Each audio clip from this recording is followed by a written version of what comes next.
نحمده ونصلي على رسوله الكريم أما بعد فأعوذ بالله من الشيطان الرجيم بسم الله الرحمن الرحيم قال الله تبارك وتعالى في كلامه المجيد والفرقان الحميد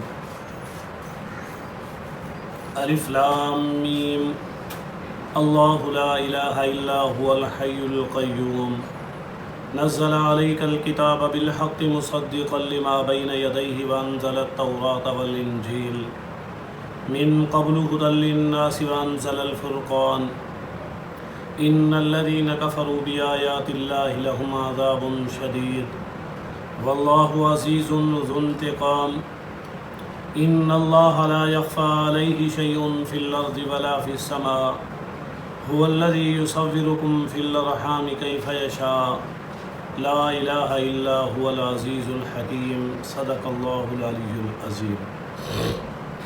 میرے واجب الاحترام خواتین و حضرات، ارشاد باری تعالی ہے الف لام میم اللہ عالم بمرادہ و اسرار کتابہ۔ اللہ اللہ ہی ہے، لا الہ الا ہو نہیں ہے کوئی معبود مگر وہی اللہ کی ذات، الحی القیوم زندہ رہنے والی اور قائم رہنے والی۔ اس آیت کے اندر الف لام میم یہ حروف مقطعات میں سے ہے۔ بعض مفسرین اس سے مراد لیتے ہیں کہ الف سے مراد اللہ ہے، لام سے مراد جبرائیل علیہ السلام ہے، اور میم سے مراد حضور علیہ السلام ہے، اور یہ مخفف ہے، اللہ اور اللہ کے رسول کے درمیان کوڈ ورڈ ہے۔ جیسا کہ مخفف الفاظ ہمارے معاشرے کے اندر بھی بنے ہوئے ہوتے ہیں، ڈی سی اے سی مختلف اسی طرح کے نام، میم شین کی ڈائری یعنی محمد شفیع کی بات، اسی طرح مختلف انداز سے مختلف ناموں کے مخفف بولے اور بتائے جاتے ہیں، لیکن اکثریت مفسرین کی رائے یہ ہے کہ یہ چیلنج ہے قرآن دشمنوں کے لیے، اور اس کے معنی اللہ اور اللہ کے رسول جانتے ہیں۔ اللہ ہی وہ ذات ہے جس کے علاوہ کوئی معبود نہیں، ہر حال میں، ہر انداز میں، ہر کام میں وہی ہے، وہ زندہ بھی ہے اور قائم رہنے والی ذات بھی ہے، زندگی میں بھی ہمیشگی ہے اور قائم رہنے میں بھی ہمیشگی ہے، وہ قائم رہنے والا بھی ہے اور قائم رکھنے والا بھی ہے۔ فرمایا نزل علیک الکتاب، اللہ نے نازل کی آپ پر کتاب، بالحق جو سچ ہے، یعنی سچی کتاب آپ پر نازل کی گئی، مصدقا لما بین یدیہ تصدیق کرنے والی ہے ہر اس کتاب کی جو آپ سے پہلے گزری ہے، وانزل التوراۃ والانجیل نازل کیا ہے تورات کو اور انجیل کو۔ یاد رکھیں تورات حضرت موسیٰ علیہ السلام پر نازل ہوئی، انجیل حضرت عیسیٰ علیہ السلام پر نازل ہوئی، یہ بڑی کتابوں میں سے ہے۔ من قبل یہ اس سے پہلے ہیں، یعنی قرآن مجید سے پہلے یہ موجود ہے۔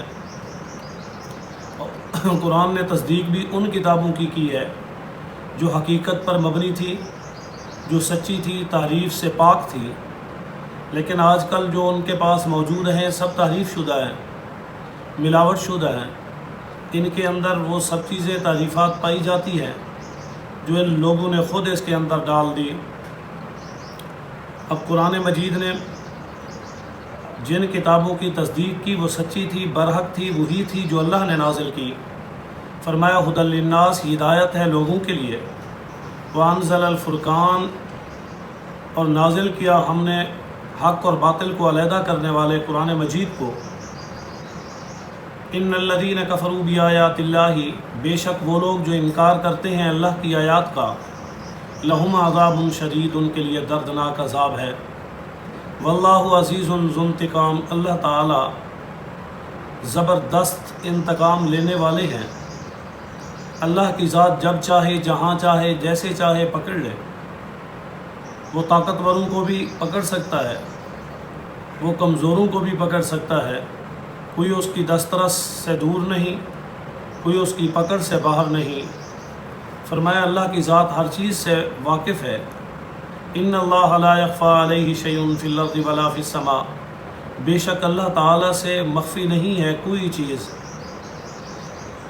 چھپی ہوئی اس سے نہیں ہے، چاہے وہ زمین میں ہو ولا فی السماء، اور چاہے آسمان میں ہو، یعنی آسمان اور زمین کے ہر وہ چیز جو موجود ہے وہ سب اللہ تعالیٰ کے سامنے ہے۔ اللہ تعالیٰ کے لیے وہ چھپی ہوئی نہیں ہے۔ ہاں میرے اور آپ کے لیے وہ چھپی ہوئی ہو سکتی ہے، لیکن اللہ کی ذات کے لیے ایسا نہیں۔ فرمایا هو الذی یصورکم، وہی اللہ کی ذات ہے جس نے تمہاری تصویر بنائی، فی الارحام کیف یشاء، ماؤں کے رحم میں جیسے چاہا، جیسے اللہ نے جس کو چاہا اس انداز سے بنایا کہ ان کے انگوٹھوں کے نشانات بھی آپس میں نہیں ملتے، ان کی شکلیں آپس میں نہیں ملتی، کچھ نہ کچھ ان میں فرق ضرور آئے گا۔ اللہ تعالیٰ نے اس انداز سے بنایا کہ جس کی کوئی مثال نہیں ملتی۔